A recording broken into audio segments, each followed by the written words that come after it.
আসসালামু আলাইকুম প্রিয় শ্রোতা বন্ধুরা, সকলে কেমন আছেন? স্বাগত জানাচ্ছি দ্য মেগাবক্স প্রাইমের নতুন আরও একটি এপিসোডে। আজকে আমি আপনাদেরকে যে ঘটনাটি শোনাতে চলেছি এটি 1995 সালে মোয়াজ্জেম হোসেন নামের একজন ব্যক্তির সঙ্গে ঘটে যাওয়া সত্য এবং বাস্তব একটি ঘটনা। এটি সিলেটের একটি গ্রামের ঘটনা, যেটি কিনা এখনো পর্যন্ত সেই গ্রামের মানুষজন মনে রেখেছে এবং ওই গ্রামের মানুষজন সকলে এই বিষয় সম্পর্কে জানে। এবং মোয়াজ্জেম নামে সেই ব্যক্তিটির বয়স বর্তমানে 55 বছর এবং তার ছেলে যে কিনা একটা জিনের বাচ্চা এবং তারও কিন্তু জিনের সঙ্গে বিয়ে হয়েছে এবং যে কিনা এখনো পর্যন্ত ওই অঞ্চলে ঘোরাফেরা করে। এবং সত্যি কথা বলতে আজকের এই ঘটনাটা শোনার পরে আপনারা সকলেই চমকে যাবেন।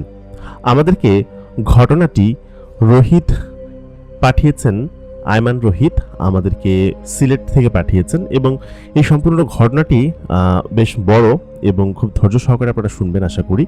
এবং এটি একটি বাস্তব ঘটনা, যেই ঘটনাটি একজন সাধারণ পান বিক্রেতা ছেলেকে, যে কিনা বংশ পরম্পরায় পান বিক্রেতা ছিল, তাকে বিশাল কোটিপতি এবং এক প্রকার বলতে গেলে সিলেটের মধ্যে তারা এখন খুব বড় সম্ভ্রান্ত একটি পরিবার এবং খুবই বড় লোক আর কি, খুব কোটিপতি একটা পরিবার। তো সেটা সেই জিনের মাধ্যমে বা সেই পরীর মাধ্যমে সম্ভব হয়েছে। তো আজকের এই ঘটনাটা, আমরা আয়মান রোহিতের ঘটনাটা সিলেট থেকে পাঠানো, আমরা এটা আপনাদেরকে শুরু থেকে শেষ পর্যন্ত শোনাবো এবং কি কি ঘটেছিল তাদের সঙ্গে এবং কিভাবে একজন সাধারণ পান বিক্রেতা একটা অলৌকিক ঘটনার সাক্ষী হন এবং তার ছেলেকে একটা পরী তুলে নিয়ে যায় এবং সেই পরীটা তার ছেলেকে বিয়ে করে।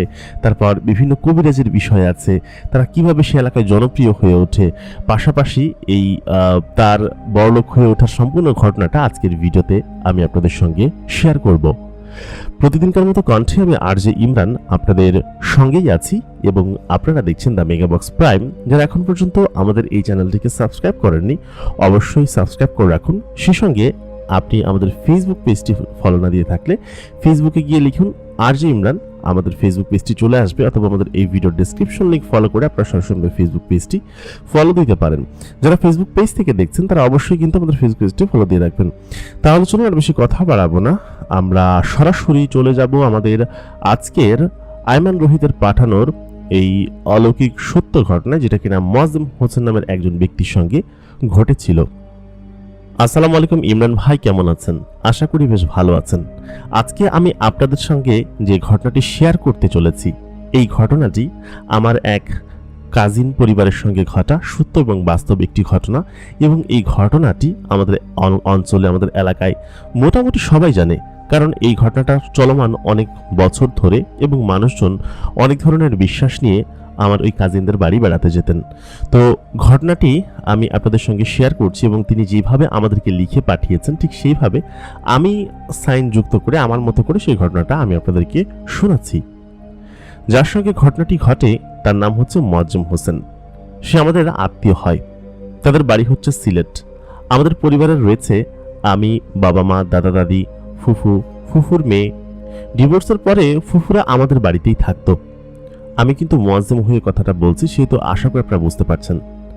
আমাদের পরিবারে আমাদের যে ফুফু ছিল ডিভোর্স হয়ে যাওয়ার পর আমাদের বাড়িতেই থাকতো এবং তার আরও ছেলে মেয়ে ছিল এবং তাদের আরও দুটো ছোট বোন ছিল, যারা কিনা সিলেটের যে মূল শহর আছে সেই মূল শহর থেকে অনেকটা দূরে গ্রামে বসবাস করতাম আমরা সকলে মিলে। আমার বাবা পেশায় একজন পান ব্যবসায়ী ছিলেন, যিনি ছোটবেলা থেকেই দেখছি যে পানের ব্যবসা করে আসছেন এবং খুব বড় একজন আড়তদার ছিলেন আর কি। তিনি এই পান ব্যবসা করেই কিন্তু আমাদেরকে ছোটবেলা থেকে লালন পালন করেছে। এবং এই আমি বর্তমানে যে ঘটনাটি আমরা আপনাদেরকে বলছি, এটা 80-র দশকের ঘটনা, 1985 সালের বা 84 সালের ঘটনা, যেটা কিনা আমি আপনাদেরকে এখন বলছি। তো ওই সময়টাতে আমার বাবা, তিনি একজন পেশায় পান বিক্রেতা ছিলেন এবং তিনি পান বিক্রি করতেন এবং বেশ ভালো দখল ছিল পান বিক্রি করার ইসে। এবং এমন কেউ ছিল না যে আমার বাবাকে চিনতেন না ওই টাইমটাতে। তো ওই সময়টাতে পানের ব্যবসা যখন বাবা করতেন, তো আমার বাবা ওই শুরুতে যখন পানের দোকানে বসতেন, আমি বাবার সঙ্গে টুকটাক গিয়ে কাজ শিখতাম বা বুঝতাম এবং আড়তে গিয়ে বসতাম। বেশ ভালো বড় ব্যবসা ছিল বাবার। আমার বয়স যখন 14 বছর তখন আমার বাবার সঙ্গে আমি গিয়ে ব্যবসা শুরু করি। কিন্তু কিছুদিন পরে সমস্যা হয় কি, আমার বাবার যে ব্যবসাটা ছিল ওইটা একটু ফল করে, মানে ওইটা একটু ডাউন হয়ে যায় এবং বাবা ব্যবসায় একটা লস খায়। তো লস খাওয়ার পরে আমার পারিবারিক অবস্থা ভেঙে পড়ে। তারপর আমরা যেহেতু গরিব ছিলাম, পান বিক্রি করে আমাদের সংসার চলতো বা এরকমভাবে আমাদের সংসার চলতো। কিন্তু কিছুদিন পর যখন আমার বাবার এই বিজনেসটা ভেঙে পড়ে, এবং আমার বয়স তখন 14-15 বছর, তো সেই সময়টাতে আমি যেহেতু আমাদের পানের পরম্পরা ব্যবসা, আমি মাকে বললাম যে দেখো মা, বাবা তো এখন আর্থিকভাবে দুর্বল, তিনি হয়তো পান ওরকমভাবে বিক্রি করতে পারতেছে না, তো তুমি এক কাজ করো, তুমি আমাকে পানের খিলি বানায় দাও, পানে একদম রেডি করে দাও, আমি দরকার হলে শহরে নিয়ে বিক্রি করব, তারপর তো সংসারটা চালানো দরকার। তো মাকে এই কথা বলার পর মা হচ্ছে গিয়ে ওই জিনিসগুলো আমাকে করে দিতেন প্রত্যেক দিন, এবং এক প্রকার বলতে গেলে আমার ওই টাকা দিয়ে সংসার চলতো। আর আব্বা তিনিও মোটামুটি কাজবাজ করতেন, তবে ওনার ওই পানের ব্যবসাটা আর ছিল না আগের মতো, যে উনি যেটা আড়তে পানের ব্যবসাটা করতেন। তো সব মিলে উনি এক প্রকার 2-3 বছর বর্ষা ছিল। তো ওই 2-3 বছর আমি শহরে ওরকম বিক্রি করেছি, এটা ওটা করেছি। তারপর কিছু টাকা জমানো ছিল আমাদের, এবং পাশাপাশি ওই যে ব্যবসাটা করলাম, তো ওই ব্যবসার টাকা গুছিয়ে আমরা ভাবলাম যে আমাদের যে গ্রামের বাজারটা আছে সেই বাজারে আমরা একটা পানের দোকান দিব, এবং ব্যবসা বাণিজ্য এরকমভাবে করলে হয়তো আমরা কিছুটা স্বাবলম্বী হতে পারবো। তো সেই চিন্তা করে আমি 3 বছর কিন্তু খিলি বিক্রি করেছি পানের, বিভিন্ন স্টেশনে, শহরে, বাস স্ট্যান্ডে, এইখানে ওইখানে। তো মোটামুটি ওটা দিয়ে আমাদের সংসার চলতো, এত বড় সদস্যের পরিবারের সংসার। আমি কিন্তু শুরুতেই বলেছি যে আমাদের পরিবারে কে কে থাকতো, ফুফুরা থাকতো আমার, পাশাপাশি তার মেয়েরা ছিল। তো সব মিলাইয়া আমার টাকার উপরে সংসার চলতো। তো ভাবলাম যে আমি একটা দোকানই দেই, যেহেতু আমার আব্বার অভিজ্ঞতা আছে, পাশাপাশি আমার নিজেরও অভিজ্ঞতা আছে, তো একটা দোকান দেই। তো সেই সময় আমি আব্বাকে বললাম যে আব্বা একটা দোকান দিই, যেহেতু তোমার এই বিষয়ে একটু দক্ষতা আছে, অভিজ্ঞতা আছে আগের, এবং অনেক কিছু জানো বোঝো, একটা দোকান দিলে হয়তো ভালো হবে। তো আমরা ঠিক বাজারে একটা দোকান নিলাম, মোটামুটি একটা ভালো মানের দোকান নিলাম, ছোটোখাটো, যেখানে কিনা পান বিক্রি করতে পারবো আমরা। আর আমাদের বাজারটা বেশ বড় ছিল। তো এখানে দোকান নেওয়ার পরে আমাদের ব্যবসা বাণিজ্য খুব ভালো চলছিল, সব মিলিয়ে মোটামুটি ভালোই চলছিল। তো আমার সঙ্গে প্রথম যে ঘটনাটা ঘটে, সেদিন থেকে আমি শুরু করি। সেদিনকে হচ্ছে গিয়ে আমার আব্বা এবং আমি দোকানেই ছিলাম, এবং সেদিনকে ছিল হচ্ছে গিয়ে পবিত্র শবে বরাতের রাত। তো এটা আমার স্পষ্ট মনে আছে, শবে বরাতের রাত ছিল। তো ওই সময়টা ছিল হচ্ছে 1987 বা 88 সাল। তো পানের দোকানে আমি বসে আছি। সাধারণত ওই টাইমটাতে গ্রামে গঞ্জে বিদ্যুৎ বা এই জাতীয় কোনো কিছু ছিল না, একটু কম কম থাকতো, বা ছিলই না আমাদের ওই এলাকায় বলতে গেলে। বাজারে ছিল, গ্রামের দিকে বিদ্যুৎ ছিল না। আর সব থেকে বড় কথা হচ্ছে কি, সন্ধ্যা হওয়ার পরেই মানুষজন বাজার ছেড়ে চলে যেত। তো ওই দিনকে যেহেতু একটু একটা অনুষ্ঠান ছিল, শবে বরাতের রাত। তো এই রাত্রে হচ্ছে গিয়ে আমি এখান থেকে তাড়াতাড়ি একটু দেরি করে যেতে চাচ্ছিলাম। বাজারে অনেকক্ষণ পর্যন্ত লোকজন থাকতো। তো আব্বা বললো কি যে মুয়াজ্জেম, তুই এক কাজ কর, চল দোকান বন্ধ করে বাড়িতে যাই, আজকে নামাজ পড়তে হবে না, শবে বরাতের রাত। তো আমি আব্বাকে বললাম, আব্বা আজকে যেহেতু বাজারে লোকজন আছে, বেশিরভাগ না কিনা একটু ভালো হবে, এক কাজ করো তুমি যাও, আমি একা একা যাইতে পারবো। তো বলা বাহুল্য, আমি যেখানটায় থাকতাম, যে অঞ্চলটায় থাকতাম, আর যে দিক দিয়ে আমি বাড়িতে যেতাম, 2টা রাস্তা ছিল আমাদের গ্রামের পথে যাওয়ার। একটা রাস্তা হচ্ছে গিয়ে খুবই ঘন জঙ্গলের মাঝখান দিয়ে, খুবই ঘন জঙ্গল আর কি, বাঁশবাগান এইরকম জায়গা দিয়ে। আরেকটা হচ্ছে কি আমাদের খালপাড়ের রাস্তা দিয়ে। কিন্তু সমস্যা যে খালপাড়ের রাস্তা দিয়ে একটা শ্মশান ঘাট পড়ে, তো আর সাঁকর পার ওই পাশে যাইতে হয়। তো এদিকটা দিয়ে আমরা যাতায়াত করি। তো আমার আব্বা বললো যে দেখ, রাত করিস না বেশি, এমনিতেই একা একা ভয় পাবি। আমি তখন ছোট, 17-18 বছর বয়স তখন আমার। তো আমি আব্বাকে বললাম যে আব্বা ঠিক আছে, তুমি যাও, আমি যেতে পারবো, আর সমস্যা নেই, দোকানপাট খোলা আছে আজকে বাজারের। তো এই কথা বলার পর আব্বা বললেন কি, আচ্ছা ঠিক আছে, আসতে পারবি তো? আমি বললাম হ্যাঁ, আসতে পারবো। তাই বলে আব্বা চলে গেল, আর আমি দোকান করতে লাগলাম বেশ খানিক পর্যন্ত। রাত পর্যন্ত লোকজন ছিল, আমাদের বাজারের মসজিদে মানুষজন নামাজ পড়তে আসতেছিল। তো দোকান করতে করতে কখন যে রাত হয়ে গেছে আমি কিচ্ছু টের পাইনি। তো এই অবস্থায় আমার নামাজের কথা ওই সময় মনে ছিল না যে নামাজ পড়তে হবে, বা আজকে শবে বরাতের রাত। তো আমি সঙ্গে সঙ্গে দোকানটা ক্লোজ করলাম। ক্লোজ করে আমাদের দোকানটা খুব বেশি বড় ছিল না, মোটামুটি ছোট একটা দোকান। তো আমাদের পাশের দোকানে এক ভাই ছিল, ওনার নাম ছিল সৈকত। তো ওই সৈকত ভাই বললেন যে কি রে, দোকান বন্ধ করে দিছিস? আমি বললাম হ্যাঁ ভাই, দোকান বন্ধ করে দিছি, চলো বাড়িতে যাবা না? আমাদের মহল্লায় বাড়ি ছিল। তো উনি তখন বললেন যে না রে, দোকান আর একটু পরে বন্ধ করব, আর আমি এই বাজারের মসজিদে নামাজ পড়ে একবারে দরকার হলে সকালবেলা বাড়িতে যাব, বা মসজিদ দোকানে ঘুমায় থাকবো, এত রাত হয়ে গেছে, এই জঙ্গলের রাস্তা দিয়ে বাড়িতে আর যাবো না। তো সৈকত ভাই এই কথা বলতে আমি বললাম কি যে ভাবলাম তোমার সাথে যাব একসাথে বাড়িতে। তো আমার আবার সমস্যা কি ছিল, আমাদের দোকানটা ছোট ছিল, আমি চাইলেই ওই দোকানে আর ঘুমাইতে পারতাম না, যেমন সৈকত ভাইয়ের দোকানটা বড় আছে। তো আমি ওই অবস্থায় বাড়ির দিকে হাঁটা শুরু করলাম। ভাবলাম যে কি বা হবে, আমি তো বড় হয়ে গেছি এখন, আর ভয়টা কি বা ভয় পাবো। সমস্যা হচ্ছে শ্মশানঘাটটা নিয়ে আর কি, ওইখানে কোনো ভূত প্রেত বা জাতীয় কোনো কিছু থাকে কিনা এটা নিয়ে আর কি। তো যাই হোক, আমি মনে সাহস রাখলাম, আর আজকে একটা পবিত্র রাত, আজকে কি বা হবে সেই চিন্তা করে আমি হাঁটতে শুরু করলাম। তো আমি যাচ্ছিলাম, যাওয়ার পথে প্রথম প্রথম কোনো সমস্যা হয়নি।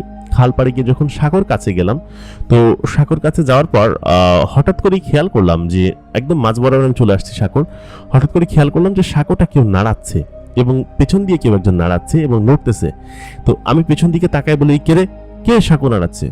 তো এই কথা বলতে পেছনে আমি কাউকে দেখতে পাই না আমি।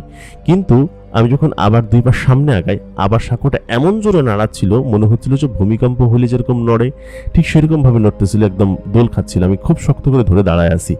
তো আমি দেখতে পাই যে পেছন দিকে তাকিয়ে আমি প্রায় এই পাশে চলে আসছি, দেখতে পাই যে পেছন দিকে একটা বিশাল আকৃতির সাপ ওই সাঁকোটাকে এরকম পেঁচায় জড়ায় ধরে রাখছে, এবং সে ওইটাকে নাড়াচ্ছে। তো ওইটা আমি চোখের দেখা দেখছি নাকি সত্যি দেখছি আমি জানি না, তবে আমি ভয়ে ওইখান থেকে ভাবতেছি যে আবার কি দোকানের দিকে যাব, কিন্তু মানে সাপটাকে দেখছি, দেখে আবার দেখি গায়েব হয়ে গেছে। তো পরে ভাবলাম যে না, দোকানের দিকে যাব না, বাড়ির কাছাকাছি বাড়িতে চলে যাই। তো আমি সাঁকোটা পার হলাম, পার হওয়ার পর ওই পাশে গেলাম, যাওয়ার পর মনে সাহস রাখলাম, একটু একটু ভয় ভয়ও লাগছিল। তো আমি এগোতে থাকলাম, এগোতে লাগার পর যখন শ্মশানঘাটের সামনে আসছি, শ্মশানঘাটের সামনে আসার সঙ্গে সঙ্গেই আমার চোখ চলে গেল সরাসরি শ্মশান ঘাটের যে ঢিপি আছে, সেই ঢিপির পাশে একটা বসার জায়গা আছে যেখানে লাশ পোড়ায়। সেই বসার জায়গার ওইখানে একজন লোক বসে আছে, এবং তার গায়ে চাদর দিয়ে ঢাকা, চেহারা ছবি কিচ্ছু দেখা যাচ্ছে না, এবং কোনো কিছুই বোঝা যাচ্ছে না, কালো একটা কাপড় পরা, কাপড় দিয়ে ঢাকা, চাদর আর কি। তো ওইটা যখন আমি দেখতে পাই, আমি সঙ্গে সঙ্গে ভয় পেয়ে যে কি করবো বুঝতে পারছিলাম না। আমার গায়ে চাদর ছিল একটা, আর হচ্ছে গিয়ে হাতে একটা টর্চ লাইট ছিল। তো আমি যখন টর্চ লাইটটা আচমকা ওইদিকে মারছি, মারার সঙ্গে সঙ্গেই ওই জিনিসটা যে জিনিসটা ছিল, ওই জিনিসটা হচ্ছে কি আমার দিকে তাকাইছে, আচমকা তাকাইছে, এবং তার পুরোপুরি চেহারা আমি দেখতে পাই নাই, তবে আধো চেহারা দেখতে পাইছি। এবং এত রাত্রেবেলা কোন শ্মশান ঘাটে কোনো মানুষ বসে থাকার কথা না, নিশ্চয়ই এটা কোনো ভূত প্রেত। তো আমি দেখে খুব ভয় পাই, এবং তার চেহারা আধো দেখি, আমি আধো দেখিয়ে বোঝা গেছে যে সে একটা খুবই সুন্দর কোনো কিছু একটা। তবে তাকে আমি ভয় পেয়ে বা ভূত বলে গণ্য করে আমি এখান থেকে দৌড় দিই। আমার চাদর লাইট ওখানে ফেলেই আমি চিৎকার করতে করতে দৌড় দিই। ওইখান থেকে বাড়িটা খুব কাছেই ছিল, মনে হয় 200-300 মিটার হবে, 400 মিটার। তো আমি খুব দ্রুত গতিতে দৌড়ে বাসায় আসি, আমাদের যে বাড়ি ছিল বাড়িটার কাছে আসি, এবং এসে সঙ্গে সঙ্গে সেখানে অজ্ঞান হয়ে পড়ে যায় আর কি। তো অজ্ঞান হয়ে পড়ে যাওয়ার পরে আমার ঘর থেকে সকলে দৌড়ে এসে চিৎকার চেঁচামেচি করে আমাকে ধরে বলে কি যে কি হয়েছে বাবা, আমার চোখে মুখে পানি ছিটায়। তো আমার যখন জ্ঞান ফেরে তখন আমি তাদেরকে সমস্ত ঘটনা বলি যে এই ব্যাপার, এবং ওইখানে এরকম জিনিস আমি দেখছি। তো আমার আব্বা বলে কি যে এখানে তো এরকম কোনো জিনিস আমি আজ পর্যন্ত দেখি নাই, এত বছর ধরে যাতায়াত করতেছি, রাতের বেলাতে তো আমিই আসি, এরকম কোনো কিছু তো আমি দেখি নাই। তো এই কথা বলার পর আমার মুখে দাঁতে দাঁত লেগে গেছিল। তো আমি এক প্রকার প্রচন্ড পরিমাণ ভয় পাইছিলাম। তো আমার আব্বা সেখানে যায়, আরো কয়েকজন লোক সেখানে গিয়ে দেখে যে কোথাও কিছু নেই, শুধুমাত্র রাস্তার উপর আমার যে লাইটটা আছে সেটা পড়ে আছে, আর চাদরটা পড়ে আছে। তো ওনারা ওইটা নিয়ে চলে আসে বাড়িতে। চলে আসার পরে পরের দিন থেকে আমার শরীরে প্রচন্ড পরিমাণ জ্বর, এবং এত পরিমাণ জ্বর যে এই জ্বর নিয়ে আমি নড়াচড়া করতে পারছিলাম না, প্রচন্ড পরিমাণ শরীর খারাপ হয়ে যায় আমার, এবং এই অবস্থায় আমি কোনো কাজও করতে পারছিলাম না। তো আমার বাবা মা বুঝতে পারে যে হয়তো এটা জিন জনিত কোনো সমস্যা হবে, মানে কবিরাজ, ডাক্তার, অনেক কিছু দেখানো হয়। তো তারা বলে কি যে আপনার ছেলের উপর জিনের আছর আছে বা জিনে ধরেছে, এই জাতীয় কথাবার্তা বলে আর কি। ওই সময়টার গ্রাম্য অঞ্চলের মানুষজন যেসব জিনিসপত্র বলাচলা করতো আর কি। তো এই অবস্থায় আমি প্রচন্ড পরিমাণ অসুস্থ এবং শরীর খারাপ নিয়ে চলতে থাকি। তো যাই হোক, মোটামুটি এত পরিমাণ খারাপ অবস্থা হয়ে গেছিল আমার যে আমার শরীরের হাড় পর্যন্ত দেখা যেত, আমি কিচ্ছু খাইতে পারতাম না। তো চুল পড়ে যাচ্ছিল মাথার, মোটামুটি অনেকটা ধকল কাটি 1 মাস পরে আমি সুস্থ হলাম, এবং অনেকটা দুর্বল হয়ে পড়ছিলাম। তো সুস্থ হওয়ার পর আমি আবার আমার ব্যবসা বাণিজ্যে বসতে শুরু করলাম, দোকানে বসতে শুরু করলাম। এক প্রকার বাবা আমাকে বললো যে তোর আর রাত্রেবেলা যাওয়ার দরকার নাই, তুই দিনের বেলা বসিস দোকানে, আমি সন্ধ্যার পর থেকে বসবো, দরকার হলে তুই সকাল থেকে দুপুর পর্যন্ত বসিস, আমি দুপুর থেকে রাত পর্যন্ত আমি দোকান করব। তো আমি বললাম কি যাব্বা ঠিক আছে। তো এরকম করে কয়েক মাস কাটলো আর কি। মাঝখানে আমি ওই ঘটনাটা ভুলে গেলাম যে ঘটনাটা হয়েছিল আমার সঙ্গে। পাশাপাশি দিনের বেলাতে আমি বসতাম। তো কিছুদিন ধরে দিনের বেলাতে যখন আমি বসতাম, দিনের বেলা মোটামুটি বাজার ফাঁকা থাকতো। তো আমি আমার দোকান সামনে একটা বট গাছ আছে বাধাই করা, তো ওইখানটাই ঠিক একই অবস্থায় একই রকমের জামা পরিহিত, পুরোপুরিভাবে চাদর দিয়ে ঢাকা একটা মেয়েকে বসে থাকতে দেখতাম। মেয়ে নাকি কে ওইটা আমি প্রথম দিন বুঝতে পারি নাই, তবে কিছুদিন ধরে আমি দেখতেছিলাম যে ওইরকম ভাবে ওইখানে বসে আছে। তো এখানকার লোকজন নাকি ওকে দেখতে পাইতো না, আমি শুধু দেখতে পাইতাম। আমি কয়েকদিন বাবাকে বলছি যে আব্বা, ওইখানে এরকম একটা লোক বসে থাকে মেয়ে, তো ওই মেয়েটা কি পাগল নাকি? তো আব্বা বললো কি যে হ্যাঁ হইতে পারে পাগলি, তুই ওইটা নিয়ে অত চিন্তা ভাবনা করিস না। তো আমি কয়েক দফা দেখছি। তো একদিন আমার খুব মায়া হইলো। তো ওই মায়াতে আমি তখন তার কাছে গেলাম এবং আমার কাছে সন্দেহ হইলো যে এই মেয়েটা কে এবং এখানে এসে বসে আছে। তো যাই হোক, আমি অনেক ছোটাছুটি করি তাকে ইয়ে করার জন্য।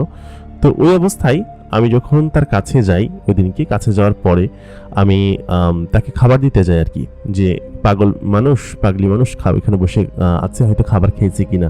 তবে তখন তাকে খাবার দিতে যাওয়ার পরে তার ঘোমটাটা আর কি, যেটা দিয়ে সে মুখটা ঢেকে রেখেছে, সেটা আস্তে করে সরাই এবং সরানোর পর আমি যেটা দেখতে পাই, আমি আসলে বিশ্বাস করতে পারি নাই যে এখানে এরকম একটা মেয়ে বসে থাকবে। মেয়েটার চেহারা এত সুন্দর, যেন দেখে মনে হচ্ছিল সাক্ষাৎ আসমান থেকে পরি নেমে এসেছে।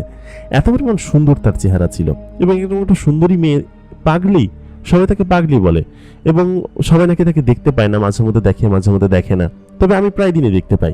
তো আমি খাবার দিতে গিয়ে তাকে এই অবস্থায় দেখে আমি অবাক হয়ে যাই এবং এমতো অবস্থায় আমি যে কি করবো বুঝে উঠতে পারছিলাম না। আমি তাকে খাবার দিই ওখান থেকে চলে আসি। সে কোনো কথা বলে না, শুধুমাত্র তাকিয়ে থাকে ড্যাপ ড্যাপ করে। তার চেহারা, তার ঠোঁট, তার গড়ন সবকিছু এত চমৎকার যে আমার তাকে দেখে কেমন যেন একটা মায়া মায়া ভাব হলো। সেদিনকে আমি বাসায় আসলাম। আসার পর আমার আব্বাকে বললাম, আব্বা এরকম পাগড়িটা এখানে বসে থাকে, তো ও ওইখানে এরকম ভাবে কেন বসে থাকে, ওর বাড়ি কোথায়, বা ওকে মানুষজন ক্ষতি করে না, কোনো সমস্যা করে না, এখানে বসে থাকে চাদর গায়ে ঢাকা দিয়ে, খুব সুন্দরী মেয়েটা। আব্বা বললো কি যে তুই ওই পাগলির দিকে ইয়ে করতে গেলে কিসের জন্য, ও যেরকম আছে সেরকম থাক, বাজারের মধ্যে এখানে বসে থাকে। তো এমন অবস্থায় আমি বোধহয় মনে করছি যে এই পাগড়িটাকেই সেদিনকে হয়তো আমি শ্মশান ঘাটে দেখছিলাম, তো ওইটা নিয়ে আমার ওর প্রতি ভয়টা কেটে যায় আর কি। আর মানুষজনও তাকে দেখে টুকটাক, তো সেই হিসাবে আমি ভাবছি যে হয়তো সে এখানে পাগলের বেশে থাকে।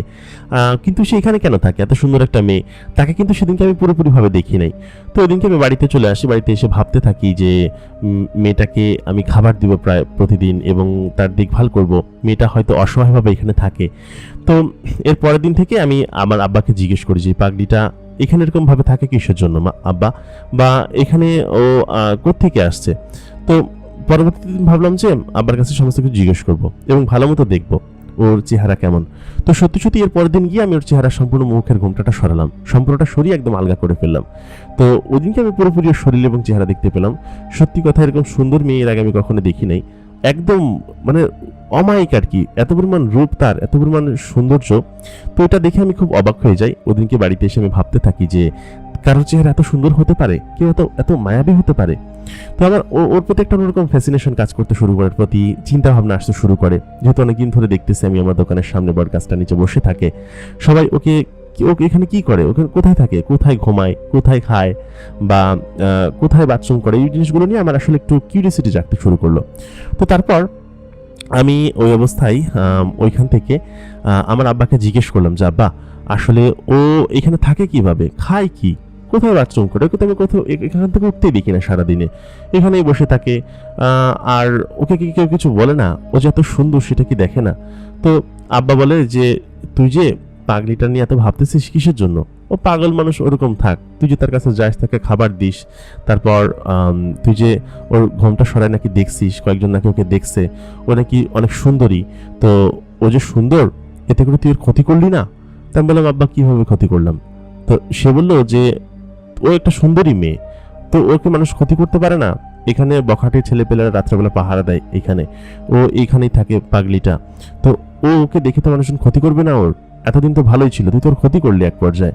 তা আমি ওদিনকে বাড়িতে এসে বিষয়টা ভাবতে লাগলাম যে আসলেই তো এত সুন্দর একটা মেয়ে এখানে থাকে, আমি তো তার ক্ষতিই করলাম। তো এর পরের দিন থেকে বাজারে যাওয়ার পর আমি দেখলাম যে বাসায় ওই গ্রামে হচ্ছে একটা শোরগোল পড়ে গেছে পাগলিটাকে নিয়ে, এবং তাকে নিয়ে হচ্ছে কি একটা কানাঘুষা চলতেছিল যে এরকম সুন্দরী একটা মেয়ে, হ্যান ত্যান। তারপর আব্বা বললো, দেখছিস তুই তার ক্ষতিই করে দিছিস, কারণ হচ্ছে সেখানে ছিল, খাইতে দাইতো, ঘুরতে ফিরতো, এখন তো তার জীবনের ঝুঁকি পড়ে গেছে, তাকে যদি কেউ রেপ করে বা যাতে কিছু করে তখন কি হবে? তো আমি এটা নিয়ে চিন্তা করতে লাগলাম, বললাম যে বাবা আসলে আমার ভুল হয়ে গেছে, এখন কি করা যায়? তো সেগুলো দেখ কি করা যায়। তাই বললাম, বাবা ওকে আমাদের বাড়িতে নিয়ে গেলে কেমন হয়, আমাদের বাড়িতে নিয়ে রাখবো। তা আব্বা বলো কি যে তা করা যায়, কিন্তু তোর মা। আমি বললাম যে মা কিছু করবে না, আমি তাকে বাড়িতে নিয়ে যাব।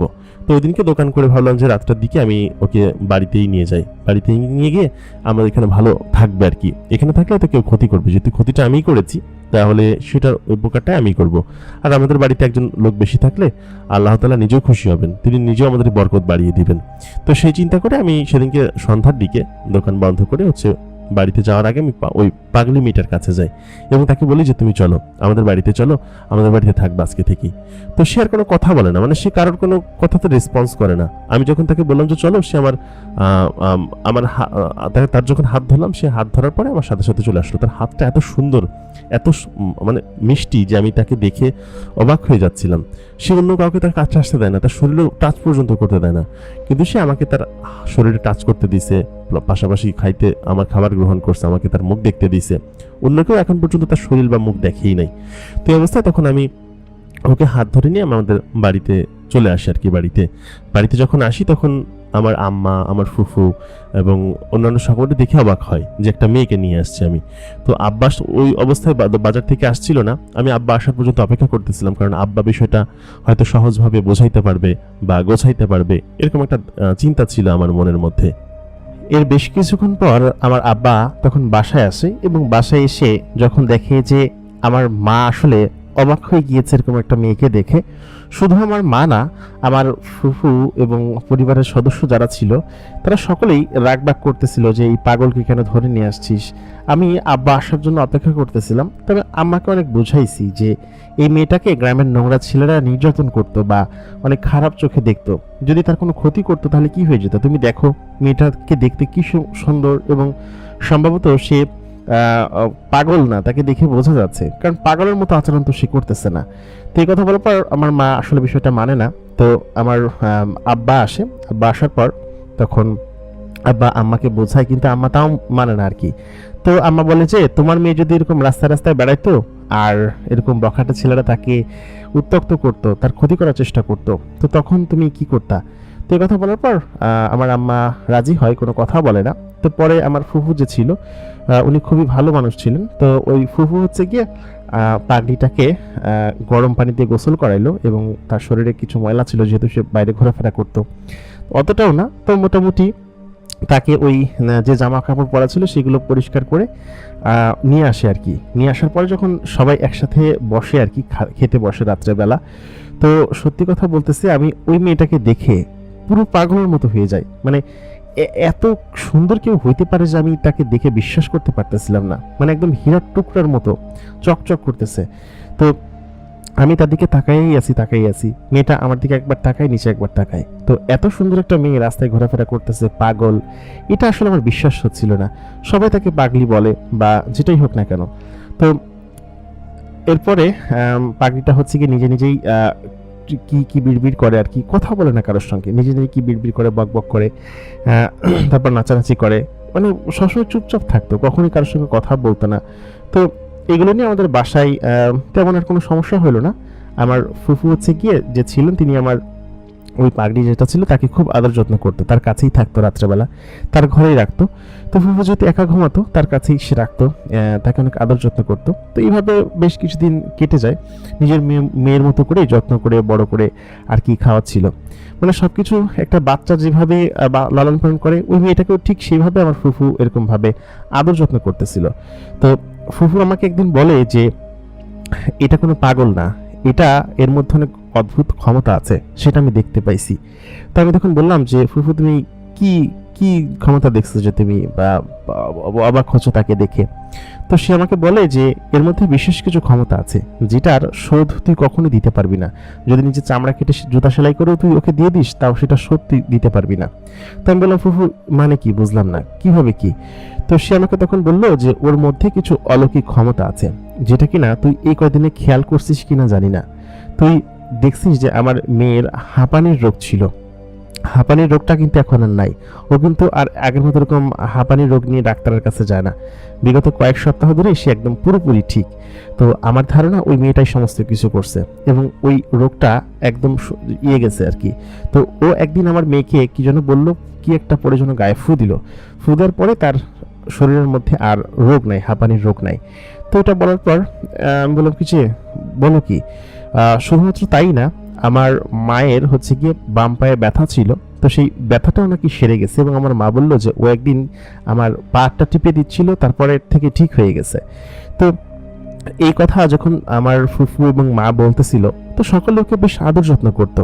আমি নিজেও যখন প্রতিদিন বাজার থেকে বাড়িতে ফিরতাম, ওর জন্য কিছু না কিছু নিয়ে আসতাম, ও আমার কাছ থেকে সেটা নিত, খুশি মনে মুচকি হাসি দিয়ে আমার কাছ থেকে সেটা নিত। আর হচ্ছে ওরকম ভাবে কথা বলতো না, তবে মুচকি হাসতো আমাকে দেখে। তো সে পাগল নাকি অন্য কোনো কিছু, এটা নিয়ে আসলে আমার সংশয় ছিল। আর ওই সময়টাতে আমি অত কিছু বুঝতামও না বা তাকে ইয়ে করতেও দিতাম না। তো এক প্রকার বলতে গেলে সে আমাদের পরিবারের একটা অংশ হয়ে যায়। তো পরে একদিন ফুফু আমাকে বলে যে হ্যাঁ, এই মেয়েটা কবিরাজি জানে এবং কবিরাজি করে অনেকের রোগ সারাতে পারবে। এবং আমি বলি কি যে কিন্তু কিভাবে? তো ফুফু তখন বলে যে যেভাবেই হোক আমি এটা দেখেছি ওর মধ্যে, এবং ও এই সমস্ত জিনিসই এক্সপার্ট। ও অনেকের অনেক রোগ ঠিক করে দিছে।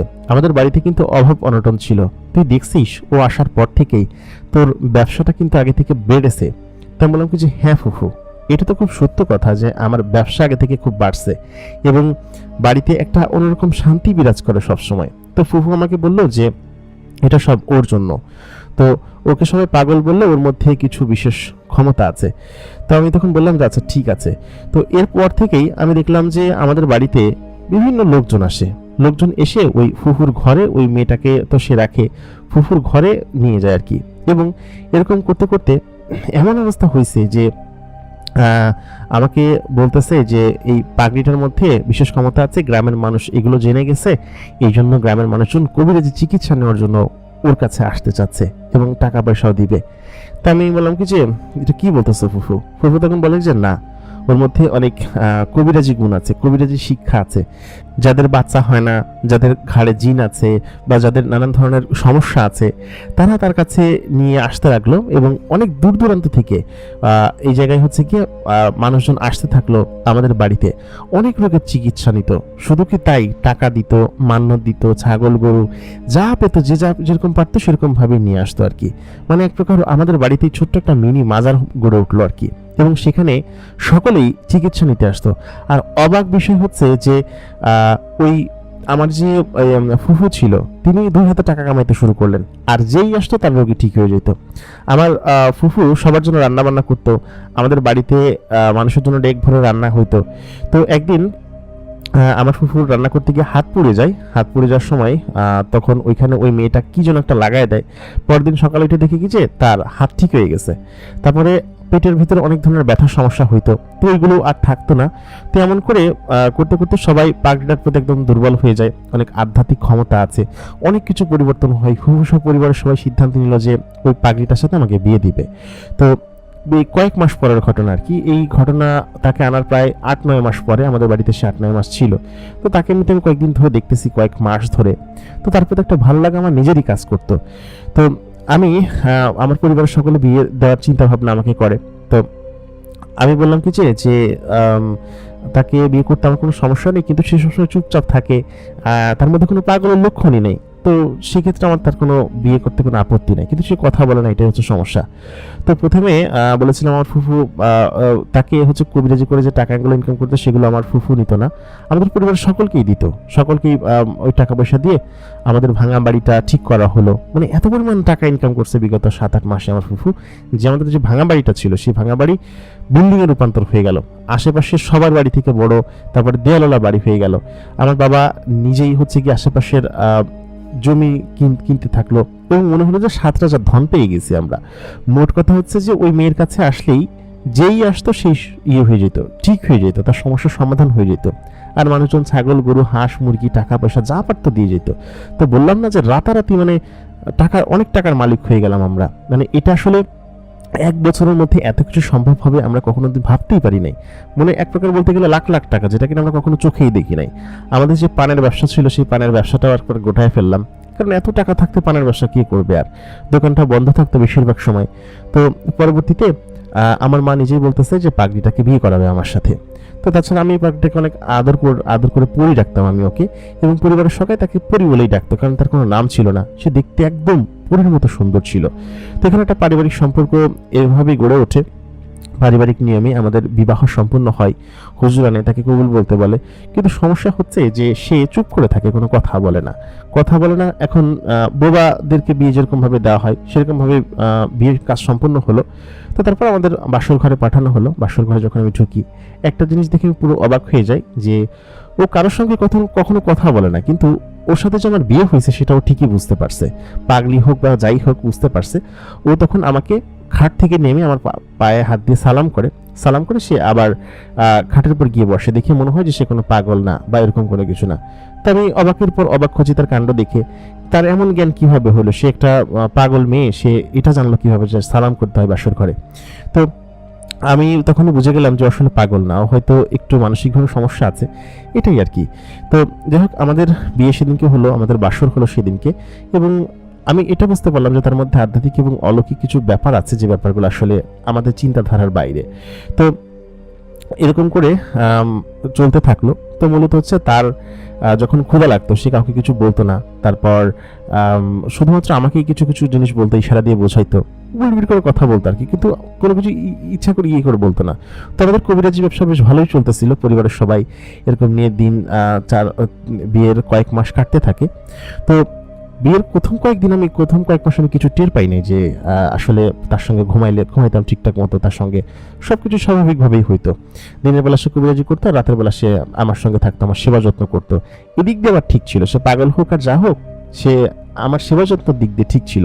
ততদিনে আমাদের আর্থিক অবস্থা অনেক উন্নতি হয়ে গেছে, আমরা বিল্ডিং এর ঘরে ঘুমাইতাম। তো একদিন রাত্রেবেলা আচমকা আমার ঘুমটা ভেঙে যায়। তো ভেঙে যাওয়ার পরে আমি দেখি যে আমার যে স্ত্রী আছে পাগল, যাকে পরি বলে ডাকতাম, সে উঠে জানলার কাছে বসে ওইখানে এরকম ধ্যানের মতো কিছু একটা করতেছে, আর কারোর সঙ্গে কথা বলতেছে। আমি স্পষ্ট শুনতে পাইছি যে সে কারোর সঙ্গে কথা বলতেছে। তো এটা আমি প্রথম দিন দেখতে পাই। তো এই প্রথম দিন দেখার পর এরপরে আরো একদিন দেখি যে সে বিছানা থেকে উঠে দাঁড়াইলো, তাকে কেউ ইশারা দিয়ে ডাকতেছে, এবং আমি স্পষ্ট শুনছি যে বাইরে একটা হাত তাকে ইশারা দিয়ে ডাকতেছে। সেখানে যাওয়ার পর তার সঙ্গে কথা বলতেছে, এটা আমি বুঝতে পারতেছি, কিন্তু আমি সাহস করে আর আগাইতে পারি নাই। তবে এমনি সমস্ত জিনিস আমাদের মধ্যে স্বাভাবিক ছিল, তার সঙ্গে শারীরিক সম্পর্ক হতো ঠিকঠাক মতো, সে আমাকে আদর যত্ন করতো, আর সবকিছুতে রেসপন্স করতো। তো সব মিলিয়ে আমার কোনো সমস্যা ছিল না। তো আমার মনে হতো যে সে হয়তো কোনো মানসিক বিকার, সেই জন্য সে ভয়ে চুপচাপ থাকে। কিন্তু ওই যে রাতের ঘটনা দেখে আমার অবাক লাগতো যে সে রাত্রেবেলা এরকম কার সঙ্গে কথা বলে। তো এরকম বেশ কয়েকদিন কাটতে থাকে। আমি রাতের বেলা ঘুমাই এবং মাঝে মধ্যে দেখি কিছু উঠে গল্প করতেছে, কারোর সঙ্গে কথা বলতেছে। আমি তাকে জিজ্ঞেস করলে সে কোনো উত্তর দেয় না। তো এটাই হচ্ছে সমস্যা। তো এরকম করে কয়েকদিন কাটতে থাকে। তো একদিন রাতে আমি তার সঙ্গে শুয়ে আছি, সকালবেলা উঠে দেখি যে আমার বউ আমার পাশে নাই।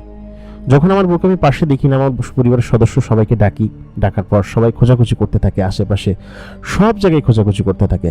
তো আশেপাশের অনেক জায়গায় খোঁজে, কিন্তু কোথাও পায় না। কবিরাজি করে যে ঘরে, সেই ঘর থেকেও তাকে খোঁজাখুঁজি করা হয়। তো হঠাৎ ঘর থেকে বের হয়ে যায়, আমার ভয় লাগতেছিল খুব। আমার মাকে বলে আমার পরীকে দেখি নাই, আমার পরী কোথায় গেছে? আমার বউকে আমি খুব ভালোবাসতাম, ও বোধহয় উধাও হয়ে গেছে, বোধহয় হারাই গেছে।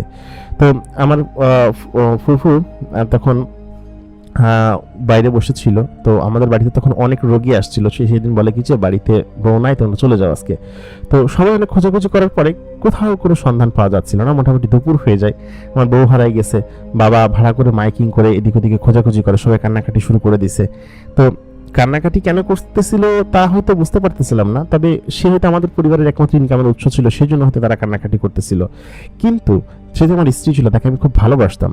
টাকার সাথে তার আমার কোনো সম্পর্ক ছিল না, তার সাথে সম্পর্ক ছিল ভালোবাসার। সে আমার সব কিছু করতো, আমাকে আদর যত্ন করতো, তারপর ভালোবাসতো। এই জন্য আমি তাকে এক প্রকার পাগলের মতো হয়ে যাই।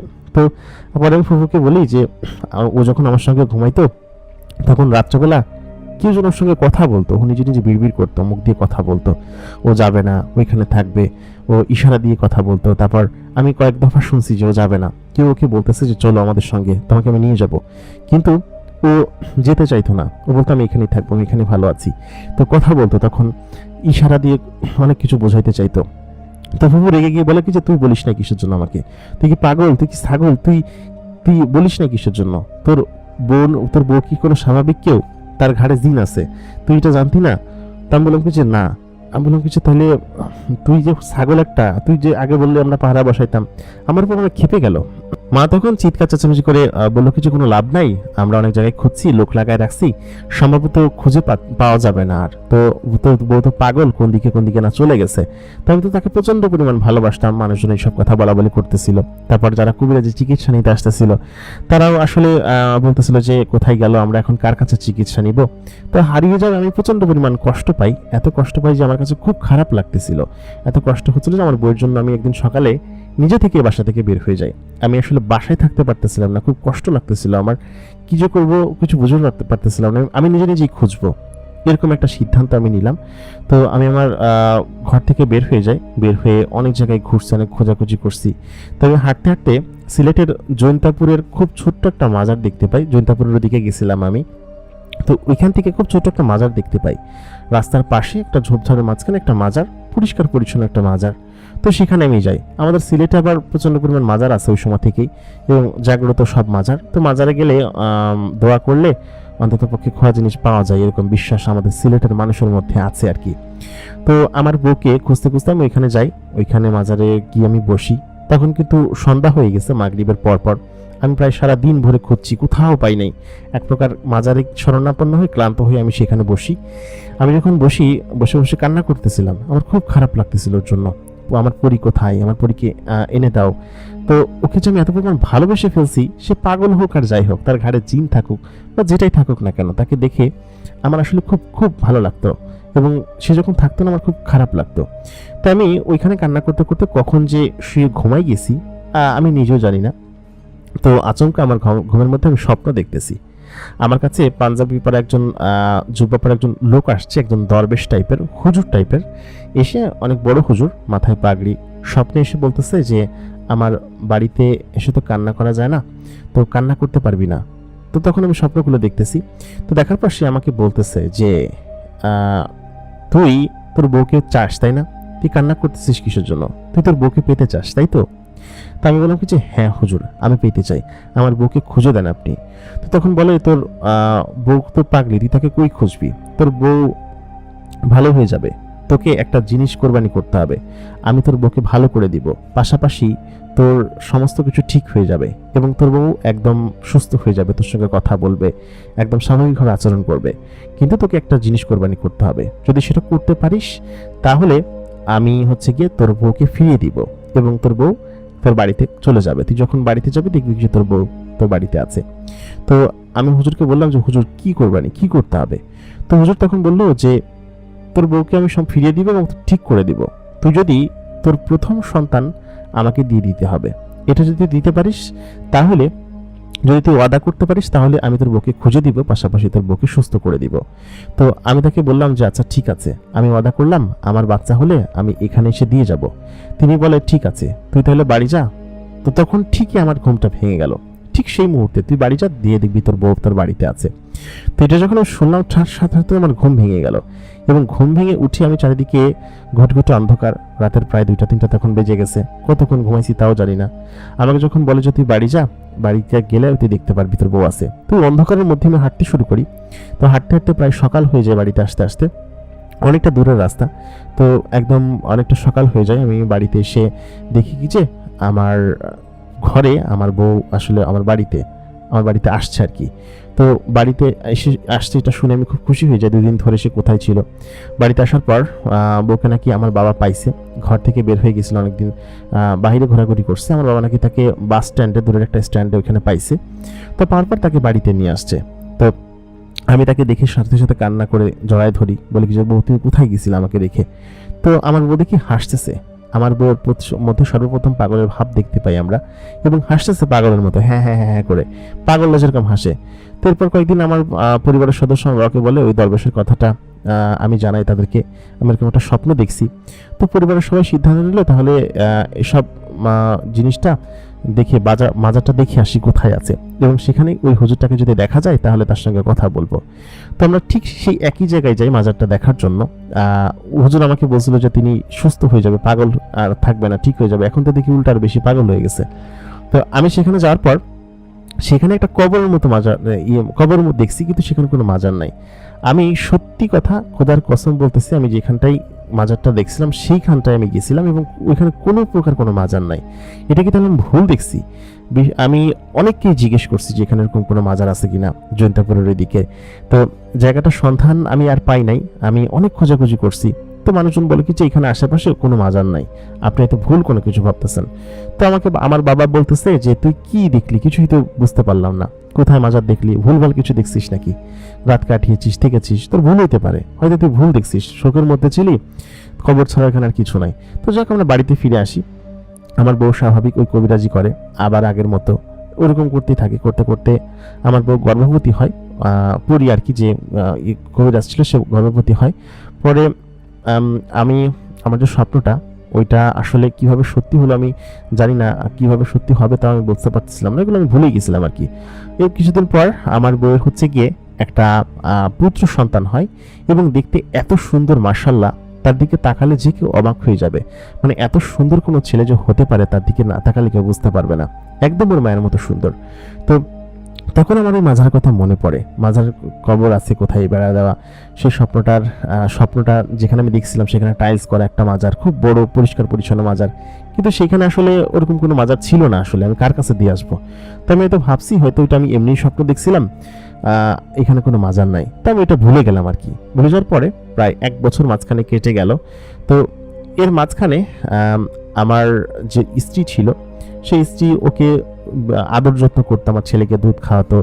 তো সকালবেলা উঠে দেখি একদিন আমার বাচ্চাকে যেরকম কেয়ার করতেছিল, শীতকালে খুব সুন্দর করে জামা পরাই দিতেছিল, তো ওই দৃশ্যটা দেখে আমার খুব ভালো লাগতেছিল। তো ও আসলে বাচ্চার প্রতি, আমার প্রতি খুব কেয়ারফুল ছিল।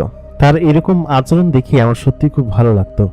আমি তাকে বলতাম যে পরি তুমি কি ভালো হয়ে গেছো, তুমি আমাদের এত যত্ন করো কিসের জন্য? সে কোনো কথা বলতো না। একদিন আমাকে আমার স্ত্রী বললেন যে আমি বাবার বাড়িতে যাব। আমি তার কথা শুনে সম্পূর্ণ অবাক হয়ে গেলাম। এত বছর হয়েছে বিয়ের, কখনো তো এই কথা বললো না, বা তার বাবা মা আছে, এরকম কেউ আছে, এরকম কোনো কিছুই আমরা তো জানতাম না। সে আবার হঠাৎ করে এরকম কথা কিভাবে বলল? আর তার বাড়িতে কে কে আছে? আমি জিজ্ঞেস করলাম তোমার বাবার বাড়ি মানে কোথায় যাবে তুমি? সে বলল যে আমি আমার বাবার বাড়িতে যাব, আমার বাবার বাড়ি আছে। আমি তখন মনে করলাম যে আমার বউ তাহলে সত্যি সত্যি ভালো হয়ে গেছে, আগের মতো আর পাগল নেই। কারণ পাগল হলে কেউ তার পুরাতন কথা মনে করতে পারে। তাছাড়া আমাদের প্রতি সে প্রচন্ড পরিমাণ যত্নশীল, আমার ছেলের প্রতি। তো বউ ভালো হয়ে যাওয়ার পরে আমার যে বউ ছিল উনি কবিরাজি সম্পূর্ণভাবে ছেড়ে দেন আর কি, টোটালি কোনো কবিরাজি করতো না। তারপর ঠিকঠাক মতো আমাদের আদর যত্ন করতো, সেবা যত্ন করতো, সকলের সঙ্গে ভালো আচরণ করতো। তো যতই জোর করা হোক না কেন সে কবিরাজি আর পরে করে না। তো বলে কি যে আমাকে আমার বাবার বাড়িতে নিয়ে যাও, এবং আমার ওর সঙ্গে যেটা আছে ওইটা নাকি চলে গেছে। আমার ফুফু এটা বলতো আর কি, যে চলে গেছে বিদায় ও হয়তো ভালো হয়ে গেছে, ওর সঙ্গে যে জিনটা থাকতো বা যে পরিটা থাকতো সে চলে গেছে বিদায় ও ভালো হয়ে গেছে, কবিরাজি টবিরাজি এখন ওকে দেওয়ার হবে না, ও পারবেও না। তো আমার বউ আমার বাবার বাড়িতে যাবার জন্য ঠিকানা দেয় আমাদের সকলকে। তো এই কথা বলার বেশ কয়েকদিন পরে আমরা সকলে মিলে প্রায় 8-10 জন পরিবারের সদস্য মিলে গাড়ি ধরে সিলেটের একটা প্রত্যন্ত গ্রামে, যেখানে মানুষজনের বসবাস খুবই কম, তেমন ঘর বাড়িও নাই, পাহাড়ের কাছাকাছি, তো সেই ঠিকানা দেয়, আমরা সেখানে যাই। তো পরবর্তীতে আমরা সেখানে যাওয়ার পর বাড়ি থেকে জানতে পারি যে আমার বউ বিগত 6 বছর ধরে লাপাত্তা, এবং বাসা থেকে নিখোঁজ। তার বাবা মামা ভাই বোন সবাই আছে, ঘর বাড়ি আছে, সব কিছুই আছে। তো মাঝখান দিয়ে সে হারাই গেছিল এবং তার মাধ্যমে জানতে পারি যে আমার বউয়ের সাথে একজন পরী ছিল নাকি, যে পরী আমার বউকে সাথে করে নিয়ে গেছিল আর কি। তো এই কথা শোনার পর তখন আমরা নিশ্চিত হই যে আসলে তার কাছে অলৌকিক কোনো কিছু ছিল, যে কিনা রাত্রেবেলা তার সঙ্গে দেখা করতে আসতো। এবং সত্যি কথা বলতে এই যে যেসব কবিরাজি বা যা কিছু ক্ষমতা আছে সবকিছু ওই পরীর মাধ্যমে সে করতো, এবং এই বাড়ি থেকে ওই পরীটাই নাকি তাকে নিয়ে গেছিল। তো শুরুতে যখন বিষয়টা তারা জানতো যে তার মেয়ের সঙ্গে কোনো জিন পরী আছে, তো এই কথা জানার পর তারা হয়তো তাকে অনেকভাবে বাঁচানোর চেষ্টা করছে, কিন্তু আমার বউকে পরীকে ওই পরী মেয়েটা যেটা কিনার কাছে থাকতো তাকে খাবার দিত, ফুল দিত। তো অনেক অনেক পছন্দ করতো নাকি আমার বউকে। তো তারপর পরিবারের লোকজন তাকে কবিরাজ দেখায়, অনেক কিছু দেখায়, কিন্তু কিছুতেই কিছু হচ্ছিল না। এরপরে একদিন হঠাৎ করে নাকি আমার বউকে জিনেরা ধরে নিয়ে যায় আর কি। জিনের দল, সেই পরীর দল নাকি ধরে নিয়ে যায়। তো তারপর অনেক চেষ্টা করে তারপর আমার বউয়ের পরিবার মানে শ্বশুর বাড়ির লোকজন তাকে আর খুঁজে পায় নাই। অনেক খোঁজাখুঁজির পর তাকে আর খোঁজার চেষ্টাও করে নাই। তো ভাবছে যে হয়তো আমাদের আশেপাশে বা বাংলাদেশে কোথাও তাকে পাওয়া যাবে না, তাকে জিনে ধরে নিয়ে গেছে এবং তাকে আর পাওয়ার সম্ভাবনা কোনোভাবেই নাই। তো আমার শ্বশুর বাড়িতে আমার বউকে নিয়ে যাওয়ার পর এগুলো শুনে আমি আমার বউকে প্রশ্ন করি, তোমার কি কিছু মনে আছে যখন তোমাকে নিয়ে গেছে, তুই যে বট গাছের নিচে বসে থাকতা, তোমাকে সবাই খাবার দিত, আমার সাথে দেখা করছো, তোমাকে কিছু মনে পড়ে? তো যখন জিজ্ঞেস করে আমার বউ শুধু হাসে, কোনো উত্তর দেয় না। আমার শ্বশুর শাশুড়িকে আমাদের সন্তানকে মেনে নেয় এবং তাদের কোনো সমস্যা ছিল না ওইসব নিয়ে। তো আমি ছেলে হিসাবে ভালো ছিলাম, পাশাপাশি ততদিন আমাদের অনেক ধন সম্পদ হয়ে গেছে। তো আমরা এখান থেকে আমার বউয়ের আসল নাম জানতে পারি এবং আমরা তো সকাল সকাল তাকে পরিবারে রাখতাম। তো পরবর্তীতে পরি বলে ডাকতাম আমরা, সবাই ওকে তারপর এখান থেকে বাড়িতে নিয়ে আসি। আমরা বাড়িতে এখানে ছিলাম। তো বাড়িতে আসার পর আরেক অদ্ভুত ঘটনা করতে থাকে আমাদের বাড়িতে আসার পর। সেটা হচ্ছে, ও যেদিন থেকে বাড়িতে আসে সেদিন থেকেই আমার ছেলেকে জড়ায় ধরে শুধুমাত্র কান্না করে। বিশেষ করে রাত্রেবেলা ও আচমকা ঘুম থেকে উঠে যায়, উঠে লাফ দিয়ে ওকে জড়ায় ধরে কান্না করতে থাকে এবং বলে যে ও আমাকে নিয়ে যাবে, ও আমার ছেলেকে নিয়ে যাবে, ও আমার ছেলেকে নিয়ে যাবে। তো আমার ছেলের নাম ছিল হচ্ছে ওমর। আমার বউকে জিজ্ঞেস করি যে কে নিয়ে যাবে আর বাচ্চাটাকে কোথায় নিয়ে যাবে। তো ও বলে কি যে ও কোনো উত্তর দেয় না, ও শুধুমাত্র কান্না করে, বলে যে আমার ছেলেকে নিয়ে যাবে। তো আমার বাচ্চাটাকে একদিন রাত্রেবেলা আমি শুয়ে আছি, তো শুয়ে থাকার পর আমার বউ দেখি আমার বাচ্চাটাকে নিয়ে বাস ছাড়ার ওইখানে গেছে। আমাদের বাড়ির পেছনে বাস ছাড় ছিল, ওইখানে গিয়ে ওই বাচ্চাটাকে রেখে আসছে। ও এর আগে কয়েকদিন আমাকে বলতো যে ওই বাস ছাড়ার ওইখান থেকে বাচ্চাটাকে নিয়ে যাবে, ওইদিকে ইশারা করে বলতো। আমি মনে হয়তো পাগল হয়ে গেছে, আবার পাগলের মতো ব্রেন আবার নষ্ট হয়ে গেছে, এই জন্য উল্টাপাল্টা কথা বলতেছে, আমার সাথে তর্ক হইতো। তো যাই হোক, আমি পাগল মনে করে ওর সঙ্গে তেমন তর্কাতর্কি করতাম না বা এরকম কোনো কিছু আমি বলতাম না। তো একদিন সন্ধ্যায় আমি উঠানে কাজ করতেছি, আমার ছেলের রুমে বসেছিল আর কি, দোলনার মধ্যে বসেছিল। তো আমার বউ ছেলেকে নিয়ে বাসা থেকে বের হয়ে গেছে, এসে বাসধারের মধ্যে আমার ছেলেকে রেখে আসে এবং আমি পিছনে যাই কান্নার শব্দ পেয়ে। তো দেখি কিছু ও বাস ছাড়ার ওখানে রেখে আসছে আমার ছেলেকে। পরে আমার বউর হাত চেপে ধরে বলে, ছেলেকে তুমি ওইখানে রেখে আসছো কিসের জন্য, কি হয়েছে? তো ওর মধ্যে সে অজ্ঞান হয়ে পড়ে যায়। তো জ্ঞান ফেরার পরে আমি জিজ্ঞেস করি, তুমি এই কাজটা কেন করলা?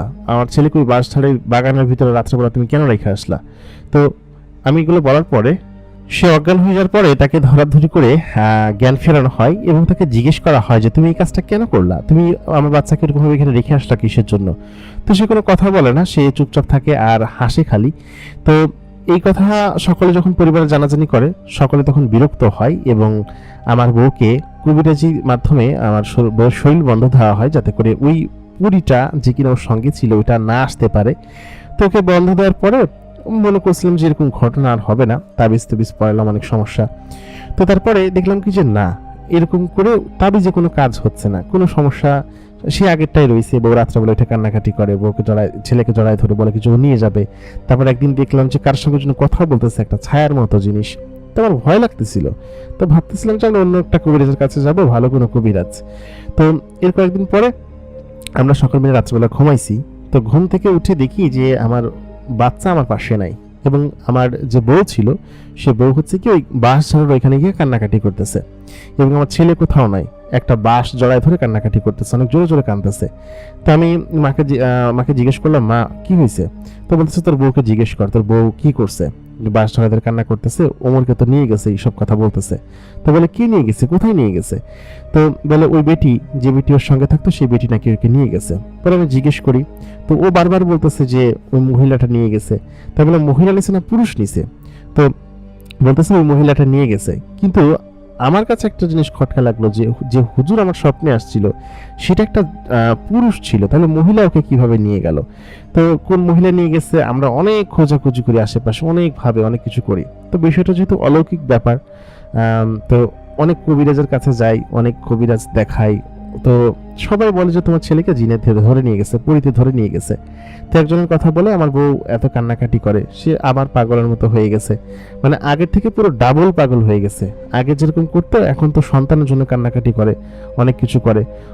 অনেক রকমের কবিরাজ দেখানোর পরেও কোনো দিক দিয়ে কোনো প্রকার কোনো কাজ হয় না। তো আমার বউ সবসময় ওই বাঁশবাগানের ওইখানে গিয়ে কান্নাকাটি করতে, তার ছেলের জন্য একদম শোকে পাগল হয়ে গেছিল। বাঁশবাগানের ওইখানে গিয়ে বসে থাকতো, শিকড় বেঁধে রাখতো, কিন্তু কোনো কাজ হইতো না। আমার শ্বশুর শাশুড়ি আসলো, দেখলো আমার বউকে, অনেকভাবে সান্ত্বনা দেওয়ার চেষ্টা করলো, কিন্তু আসলে তাতেও কোনো কাজ হইলো না। তো সব মিলে এরকম ভাবে চলতেছিল। তো তখন আমাদের সেই পানের ব্যবসার দোকানটা ছিল, মানে ওইটা আমার আব্বা চালাইতো। কি আর করবে, টাকা পয়সা থাকলে কি আর হয় নাকি? দোকানে গিয়ে বৈশা টৈশা থাকতো, দোকানে যা বিক্রি হইতো ওই আর কি। তো একদিন আমাদের গ্রামে অনেক দূর থেকে সিলেটের অনেকগুলো হুজুর আসে তাবলিগ করতে। তো সবাই আমাকে আসরের নামাজ পড়বো, সবাই একসাথে নামাজ শেষে একটু বসেন। তো তাদের কাছে বসার পরে আমি তাদের দিনই আলোচনা করলাম, তাদের সঙ্গে তার দিনই আলোচনা শুনলাম। তো শোনার পর আমি সিদ্ধান্ত নিলাম যে আমি তাবলিগে যাব এবং বিভিন্ন জায়গায় জায়গায় ঘুরবো, তাতে করে যদি আমার সন্তানকে যদি আমি খুঁজে পাই আর কি। তো আমি কুমিল্লা, চট্টগ্রাম সব জায়গায় গেছি। আমি টানা 2 মাস থাকি, পরে আবার বাসায় আসি, 21 দিন থাকি, আবার বউয়ের সাথে থাকি, আবার চলে যাই তাবলিগে। এরকম করে আমার মন থেকে কেন জানি মনে হচ্ছে আমার তাবলিগের যদি যায় তাহলে আমার ছেলেটাকে আমি যে কোনোভাবে হোক খুঁজে পাবো আর কি। তো আমার ছেলে আমার কাছে 2 বছর ছিল, তার প্রতি একটা মায়া আছে আমার, এরকম ভাবে হারায় যাবে, কোথায় আমি তাকে খুঁজবো? তো এটা যেন মনে হচ্ছিল আমার এই ছেলেকে আমি খুঁজে পাবো। এভাবে তাবলিগের জীবনে প্রায় 7টা বছর মাঝখানে কেটে গেল আমার ছেলেকে খুঁজতে খুঁজতে। আমি প্রায় তাবলিগে যেতাম, বাসায় এসে 20-21 দিন থাকতাম, আবার তাবলিগে চলে যেতাম। তবে কয়েক মাস পর বাসায় আসি, আমার বউকে দেখি, তার সঙ্গে থাকি। তো সব মিলে আমি শেষ হচ্ছে গিয়ে ওই সময়টাতে তাবলিগের একটা জায়গায় যাই, একটা এতিমখানার মধ্যে। আমরা ওইখানে গেছিলাম, এতিমখানা মসজিদে। তো সেখানে অনেকগুলো বাচ্চা খেলাধুলা করতেছিল। তো সেই বাচ্চাগুলোর মধ্যে একটা বাচ্চাকে দেখে আমি সম্পূর্ণ অবাক হয়ে যাই, কারণ ওই একটা বাচ্চা দেখতে একদম আমার চেহারার মতো ছিল, মানে আমার চেহারার সঙ্গে মিল ছিল। তো এটাকে দেখে আমার কলিজা কেঁপে ওঠে। আমি তাকে নিজেই আমার কাছে ডাকি। তো আমি তাকে ডাকার পর আমি বলি যে তোমার নাম কি? তো সে আমাকে বলে তার নাম ওমর। তো ওই কথা বলার পর আমি আমার সন্তানকে, আমার বউকে নিজেই হচ্ছে গিয়ে দেখাই এটা আমার সন্তান কিনা, তাদেরকে নিয়ে আসি। তো আমার বউ ততদিন অনেকটা ভালো হয়েছিল, আধা পাগল এমন অবস্থা। তো পরবর্তীতে ওই এতিমখানায় বাচ্চাটার পারিবারিক ঠিকানা জোগাড় করি। ওইখানে নাকি কোনো ঠিকানা দেওয়া নাই, একটা হুজুর বলে খুব ছোটবেলায় এই ওমরকে একটা মহিলা এখানে এনে দিয়ে যায়, কিন্তু কোনো প্রকার কোনো পরিচয় দেয় নাই। তারপরে এতিমখানার পরিচালককে বলি যে এই ছেলের সাথে আমার ডাক্তারি পরীক্ষা করতে হবে এবং এইটা আমারই ছেলে। তো আমার বউ তো পুরোপুরি ওকে দেখে চিনতে পারে যে হ্যাঁ এটা আমারই ছেলে। ছেলের বয়স তখন প্রায় 8 বছর হয়ে গেছে, 8-8.5 বছর। তো আমি আমার বউয়ের সঙ্গে ওকে সাথে করে বাসায় নিয়ে আসি, তাবলিগে আর যাই না। আমার ছেলেকে মাঝে মধ্যে দিয়ে আমার একসাথে আমরা ঘুমাইতাম, আমরা একসঙ্গে খেলাধুলা করতাম, আর কাজ ছাড়া হইতে দিতাম না। তো সব মিলে আমাদের পরিবারটা তখন আবার পরিপূর্ণ হয়ে ওঠে। কিন্তু আমার ছেলে ফিরে আসার পরে ওর মধ্যে বেশ কিছু অলৌকিক ব্যাপার আমরা দেখতে পাই, যেটা কিনা আসলেই ওর মায়ের মধ্যে ছিল, এবং ওর মায়ের মধ্যে তখন ওরকম অলৌকিক কোনো ব্যাপার ছিল না। কিন্তু ওর মায়ের মধ্যে যখন আমি বিষয়টা ওর মধ্যে দেখতে পাই, তখন আমি আসলে বুঝতে পারি।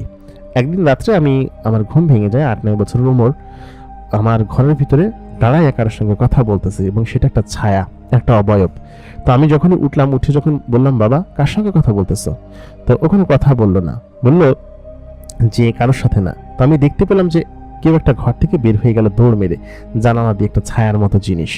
তো আমি কিছু দিন খেয়াল করতাম যে ও সবসময় গাল নাড়াতো, ওর হাতে সবসময় কোনো না কোনো খাবার থাকতো এবং মজার খাবার খাইতো। তো আমি একদিন আমার বউকে জিজ্ঞেস করলাম যে তুমি কি এগুলো এনে দিছো, তুমি এগুলো কোত্থেকে নিয়ে আসছো, তুমি তো বাইরে যাও না। তো আমার বউ বললো যে আমি জানি না, ওমর কেমন যেন করে, কার সঙ্গে যেন কথা বলে। ও আমাকে একদিন বলছে যে ওর সঙ্গে নাকি কে আছে, এরকম কথা জানায় আর কি। তাই আমি বললাম বাবা উমর তুমি কি খাও আর সারাদিন হাসো কেন, আর তোমার মুখের মধ্যে এগুলো কি দেখি? পরে আমি দেখি ফ্রেশ আঙুর, একদম গাছ থেকে পাড়া মাত্র এরকম মনে হচ্ছে। তো ওই আঙুরটাও খাচ্ছে। তাই বললাম বাবা তুমি আঙুর পেলে কোথায়? তোমার বউকে ডাক দিয়ে বললাম যে আঙুর পেলে কোথায়, এনে দিছো তুমি? তবু বললো না, আমি কোত্থেকে এনে দিব। তো ওর কাছে আমি নানান ধরনের ফল দেখছি যেগুলো কিনা আমাদের বাসায় আসলে আমি আনি নাই। আমি মাঝে মধ্যে ফল মূল এনে খাওয়াইতাম, কিন্তু ওর কাছে যেসব খাবার থাকতো ওই খাবারগুলো আমার জীবনে কোনোদিন চোখেও দেখি নাই। তো আমি তোমাকে বলি, বাবা তুমি এগুলো কই পাইছো, আর এগুলো কে দিছে? তো ও বলে কি যে আমার বউ দিছে। তা আমি ওর কথা শুনে একটু মুচকি হাসলাম, বললাম তোমার বউ দিছে, তোমার কি বিয়ে হয়েছে? তো বললো হ্যাঁ বাবা, আমার তো বিয়ে হয়েছে, সেই ছোটবেলায় আমার বউ আমাকে খাবার দেয়, তারপর আমাকে অনেক কিছু এনে দেয়, আমাকে অনেক জায়গায় ঘুরতে নিয়ে যায়। তো এই কথা শোনার পর আমি আসলে বুঝতে পারছিলাম না যে আসলে কি হচ্ছে। তো পরিবারের সাথে সকলের সাথে আলোচনা করে জানালাম যে আমার বাবা এরকম এরকম জিন ভূতের কাহিনী। তো আমার মা আমাকে বললো যে তোদের পরিবারের মধ্যে জিন ভূতের কাহিনী আছে, তোর আলাদা থাক, আমরা তোদের মধ্যে যাইতে পারবো না, তোদের ভূতের কাহিনীর মধ্যে যাইতে পারবো না। তো আমার ফুফু বিষয়টা বুঝতে পারে আর কি, আমার যে ফুফু ছিল উনি বুঝতে পারে যে আমার ছেলে ওমরের মধ্যেও ঠিক একই গুণ আছে এবং একই জিন আছে যে কিনা ওর সঙ্গে থাকে। তো একদিন জুমার নামাজের দিনে আমি নামাজ পড়তে গেলাম, নামাজ পড়ে এসে রুমে আসছি। তো আমার বউ দেখলো যে ও হচ্ছে কি আমার ছেলেকে খুঁজতেছে আর কি, কোথাও পায় না, এদিক ওদিকে খোঁজাখুঁজি করতেছে, কোথাও পায় না। তো আমি খুঁজতে খুঁজতে আমাদের বাড়ির 2-3টা ভিটা পার হয়ে একটা ভিটার কাছে গিয়েছি, নির্জন ভিটায়। তো আমি দেখলাম ও কোনো একটা মেয়ের সঙ্গে কথা বলতেছে, দাঁড়ায়, আমি দূর থেকে দেখতে পাইছি, খুব সুন্দর মেয়েটা, দূর থেকে দেখলে বোঝা যাচ্ছিল। তো কাছে গিয়ে দেখি সেখানে কেউ নাই। তো আমি মনে করছি তো গ্রামের কোনো মেয়ে ওর সঙ্গে কথা বলতেছে, বড় মেয়ে ওর থেকে। তো তখন বলে যে তুমি কার সঙ্গে কথা বলতেছো বাবা? তো ও বলে কি যে আমার বউয়ের সঙ্গে কথা বলতেছে, আমার বউ আসছিল। তাই বললাম কি যে তুমি কি বিয়ে করছো? তো বললো হ্যাঁ, আমার বিয়ে তো অনেক আগেই হয়েছে। তাই বললাম কি যে তোমার কি বিয়ের বয়স হয়েছে, তুমি বিয়ে করছো? ও বলছে যে আমার বউ আছে, আমি ওকে বিয়ে করছি অনেক আগে, আর অনেক আগেই ও আমার সঙ্গে থাকে। তো আমি ভাবলাম যে 8 বছরের একটা বাচ্চা কাকে বিয়ে করলো? তখন আমার খটকা লাগলো যে এটা কি সেই জিন মেয়েটা যে কিনা ওকে নিয়ে গিয়েছিল, এবং কবিরাজও বলেছিল যে একটা জিন মেয়ে ওকে ধরে নিয়ে গেছে, তাহলে কি সত্যি সত্যি ওকে বিয়ে করছে? তো এই কথা শোনার পর আমার আসলে আর কিছু বলার ছিল না, আমার আসলে কেমন কেমন যেন লাগতেছিল। আমার জীবনে এরকম কিসের জন্য? আমার বউয়ের সঙ্গে একটা জিন ছিল, একটা মেয়ে ছিল, আবার এখানে আমার ছেলের সঙ্গে একটা মেয়ে জিন আছে। তাহলে কি এই মেয়ে জিনটাই আমার ছেলেকে চেয়েছিল যে আমাকে বিয়ে করবে?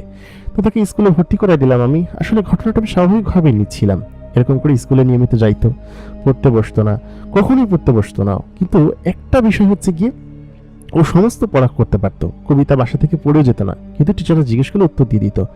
অলৌকিক সব কাহিনী ঘটতে থাকলো ওর সঙ্গে। এমনকি আমার ছেলে যে বাসায় আসার পর কখনো কোরআন ধরতে দেখিনি আমি তাকে, সবসময় পবিত্র কোরআন হাফেজ হয়ে গেছে এরকম মনে হচ্ছিল, যে ও পুরো 30 পারা কোরআন পারে এরকম মনে হচ্ছিল।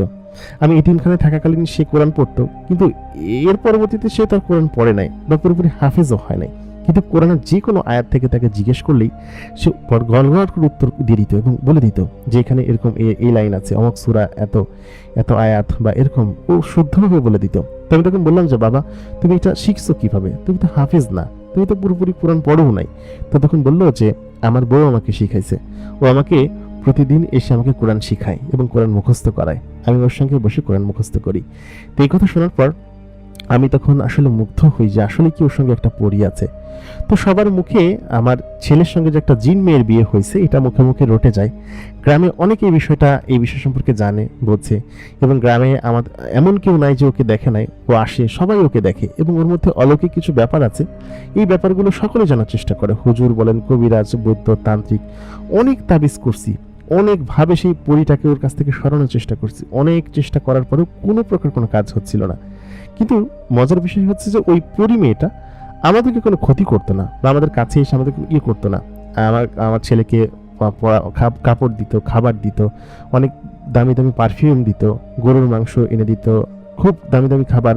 রাত্রেবেলা হলে আমরা ঘ্রাণ পেতাম খাবারের, এবং সেটা বসে বসে খাইতো। তো তখন ঘটনাটা এমনভাবে ছড়িয়েছে, সিলেটের মৌলভীবাজার থেকে অনেক মানুষ আসে, মাইক্রোবাস, অনেক গাড়ি ভাড়া করে আমাদের বাসায়। তখন আমার মা কেন জানি অন্যরকম হয়ে যায়। তখন আমার ছেলের বয়স 13 বছর হয়ে যায়, মানুষ আসতে শুরু করে। আমার মা কি করে, একটা জিনিস সরিয়ে দেয়, আবার বউয়ের কাছ থেকে ওকে সরিয়ে নিজের কাছে নিয়ে যায় যে ওকে দিয়ে কবিরাজি করাবে, চিকিৎসা দিবে। তো এই কথা যখন সকলে জানতে পারে যে আমার ছেলের কাছে একটা জিন আছে, ওকে সবাই হচ্ছে গিয়ে তখন কদর করতে শুরু করে, এবং ঠিক আমার বউ যেরকম কবিরাজি করতো ও ঠিক সেরকম ভাবে কবিরাজি করতে শুরু করে। আমার ছেলের শরীরে হচ্ছে যে আমার মা হচ্ছে লাল কাপড় পরিয়ে ঘরে বসিয়ে রাখতো, এবং মানুষকে আসতে বললে কবিরাজি চিকিৎসা দিবে। তখন অনেক সময় আমার মা ভুল করে হয়তো মানুষের থেকে অনেক টাকা পয়সা নিত। আমার ছেলে এটা করতে চাইতো না আর কি, ও অনেক করতে পারতো আর কি, কিন্তু করতে চাইতো না। আমার মা যখন তার নিজের নাতিকে, আমার ছেলেকে অনেক শুধুমাত্র টাকার জন্য এগুলো করাচ্ছিল, তো আমার ছেলে অনেক কান্না করতে, বলতো যে আমার এসব করতে ইচ্ছে করে না বাবা।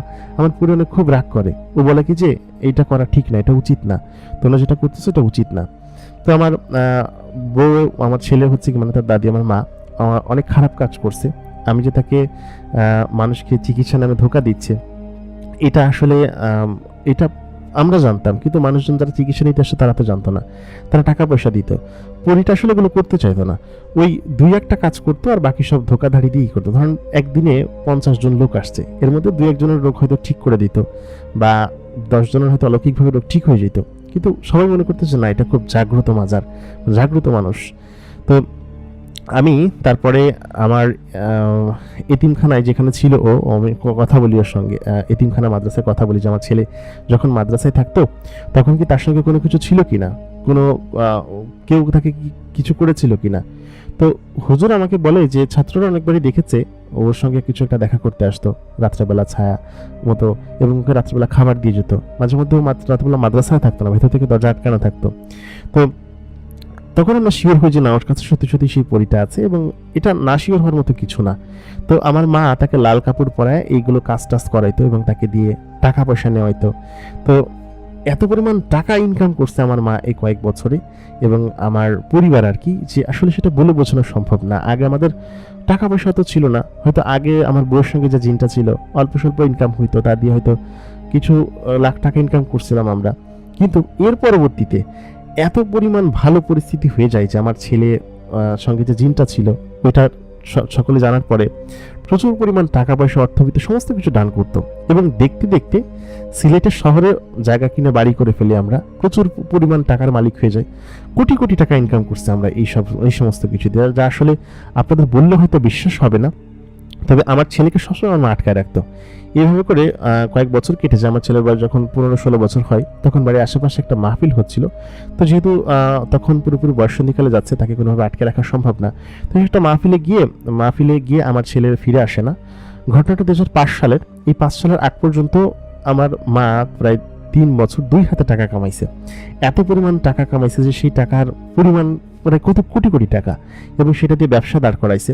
তো এটা আমি বলতেছি 2005 সালের ঘটনা। 5 সালের দিকে আমার ছেলে তখন এখানে মাহফিলে যায়। তো মাহফিলে যাওয়ার পরে তাকে আর আমরা কোথাও খুঁজে পাই না, আর কোথাও সে ছিলও না ওইখানে।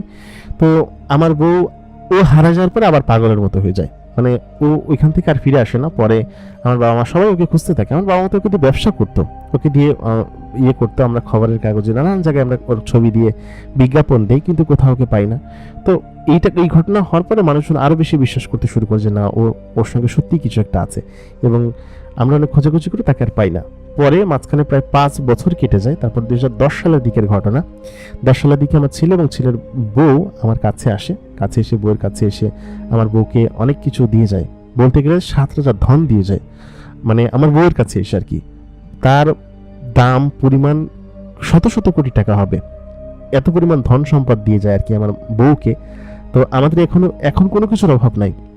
আমার বউয়ের সাথে আমার ছেলে এবং আমার পুরী যে ছেলের বউ আছে, সে তাদের দেখা হয়, কিন্তু আমার সঙ্গে ওরা কখনো দেখা করতে আসে না, আমার সঙ্গে কথাও বলে না। মূলত আমার মায়ের এসব অসৎ কাজের জন্য আমার ছেলেকে আমি হারিয়েছি। সে খুব সুখেই আছে, আমাদেরকে অনেক সুখে রাখছে। একটাই আফসোস যে আমার ছেলে আমার সঙ্গে দেখা করে না। আমার ছেলে ওর সাথে এখন সন্তান হয়েছে, সংসারও আছে ওর এখানে, ওর পরির সাথেই থাকে, ওইখানেই থাকে, কিন্তু ওই যে আমার সঙ্গে দেখা করতে আসে না, এটা আমার দুঃখ। বর্তমানে বলতে গেলে আমরা এক প্রকার 1000 কোটি টাকার মালিক। আমাদেরকে এত পরিমাণ সম্পদ দিছে যে সেই সামান্য পান বিক্রেতা থেকে এখন 1000 কোটি টাকার মালিক। দেশে বিদেশে শহরে আমাদের বাড়ি, ব্যবসা আছে, দেশ বিদেশে আমাদের ব্যবসা প্রতিষ্ঠান, বাড়ি ঘর দৌড় আছে, টাকা পয়সার অভাব নাই, দেশে অনেক বড় একটা ব্যবসা আছে। কিন্তু সব থেকে বড় কথা হচ্ছে যে আফসোস, আমার ছেলের সাথে আমার আর দেখা হলো না। কিন্তু আমার বউয়ের সাথে তারা ঠিকই দেখা করে, আমার সামনে দেখা করে না, তারা আড়ালে দেখা করে, তাদের নিয়মিত কথা হয়, যোগাযোগ হয়। আমি আমার বউয়ের সাথে বর্তমানে অনেক সুখী আছি। এটাই হচ্ছে আমাদের জীবনের ঘটনা, যা কিনা হয়তো অনেকে বিশ্বাস করবেন না। আসলে বিশ্বাস করার মতো ব্যাপার বা ঘটনাও আমি হয়তো এতক্ষণ আপনাদেরকে বলছি কিনা জানি না। তবে আমাদের সিলেটে এরকম জিনপুরের আছর, এরকম অনেক কিছু আছে। তো এই ঘটনাটা আমাদের সঙ্গে ঘটেছিল, এবং আমরা এখন হয়তো অনেক অনেক আনন্দে আছি, সুখে আছি, কিন্তু আফসোস যে আমার ছেলে এবং তার সন্তান আমার সঙ্গে দেখা করতে আসে না। তো এখন আমার ছেলের বয়স প্রায় 35 বছরের কাছাকাছি, আর আমার বয়স 55 বছর। তো আমার জীবনের সঙ্গে এই ঘটনাটা একদম সেই শুরু থেকে ঘটে আসতেছে। তো যার কারণে আমি আপনাদেরকে আমাদের যে ঘটনাটা ছিল সেটা শেয়ার করলাম, এবং আমি আশা করব যে আমার ছেলে এবং ছেলের বউ, তারপর আমার নাতিপুতি যারা আছে, ওইগুলো আমার সঙ্গে দেখা করতে আসে। আমার টাকা পয়সা, অর্থবিত্ত কোনো কিছুর কোনো অভাব নাই, তবে কষ্ট একটা জায়গায় যে আমার ছেলেকে আমি এখন আর দেখতে পাই না, ওরা আমার কাছে আসে না। আমার কাছে একটাই আফসোস যে আমার ছেলে আবার আমার কাছে আসুক, আমি তাকে দেখতে চাই, তাদেরকে নিয়ে সুখে থাকতে চাই। আমার শেষ বয়স হয়ে গেছে, এখন তো নাতিপুতি নিয়ে বসবাস করারই আর কি আমার। তো যাই হোক, এই ছিল হচ্ছে আমাদের ঘটনা, যেটা কিনা আশা করি আপনাদের কাছে ভালো লেগেছে। আমাদের কাছে আয়মান রোহিত ভাই পাঠিয়েছেন সিলেট থেকে। তো ঘটনাটা ওনার এক আঙ্কেলের সঙ্গে ঘটা, এবং ওনার পারিবারিক ঘটনা আর কি, যেটা কিনা ওনার পরিবারের সঙ্গে ঘটেছে, এবং সেই আঙ্কেলের নাম হচ্ছে মোয়াজ্জেম। তার লাইফ টাইমে ঘটে যাওয়া কাহিনীটা, এবং তিনি সম্ভবত এই ঘটনাটা শুনবেন আশা করি, এবং তিনি হয়তো এখন আপনাদের মাঝখানে এই ঘটনাটা শুনছেন। তো আমি মোয়াজ্জেম আঙ্কেলকে বলবো যে আপনি ধৈর্য ধরুন, আশা করি আপনার ছেলে, আপনার নাতিপুতি আপনার সঙ্গে দেখা করতে আসবে, এবং সেই দোয়াটাই করি। তবে আপনার দীর্ঘ একটা বর্ণাঢ্য জীবন গিয়েছে, যে জীবনে অনেক চড়াই উতরাই আছে। তবে একটা জিনিস ভালো যে আপনার ছেলে ভালো আছে, আপনি পরিবার নিয়ে সুখে আছেন, অনেকে ভালো থাকে না। তো যাই হোক, এই ছিল হচ্ছে আমাদের আজকের ঘটনাটা। আশা করি আমাদের আজকের ঘটনাটি আপনাদের কাছে ভালো লেগেছে। ভালো লাগলে অবশ্যই কিন্তু আমাদের সঙ্গে আপনার মতামত শেয়ার করবেন, আপনার আমাদের এই ভিডিওটা লাইক করবেন, তারপর আমাদের চ্যানেল নতুন হয়ে থাকলে অবশ্যই চ্যানেলটাকে সাবস্ক্রাইব করবেন। এতক্ষণ কণ্ঠে আমি RJ ইমরান আপনাদের সঙ্গেই ছিলাম। আপনারা একটা জিনিস দেখেন, এত কষ্ট করে আপনাদের জন্য ভিডিও বানাই, এত কষ্ট করে আপনাদের ভিডিও করি, কিন্তু আপনারা সেখানে রেসপন্স করেন না। আপনারা বেশি বেশি করে লাইক করবেন, কমেন্ট করবেন, শেয়ার করবেন, আমাদেরকে সাপোর্ট করবেন, তাতেই তো আমাদের প্রাপ্তি হয়, এবং আপনার সকল নতুন নতুন ঘটনা আমরা আনতে পারি। তো যাই হোক, আজকের ঘটনাটি আশা করি ভালো লেগেছে। দেখা হচ্ছে পরবর্তীতে নতুন কারোর পাঠানো ঘটনা নিয়ে অথবা কোনো গল্প নিয়ে। আপনাদের প্রিয় হোস্ট RJ ইমরান এতক্ষণ আপনাদের সঙ্গেই ছিলাম। দেখা হচ্ছে পরবর্তীতে। ধন্যবাদ সবাইকে।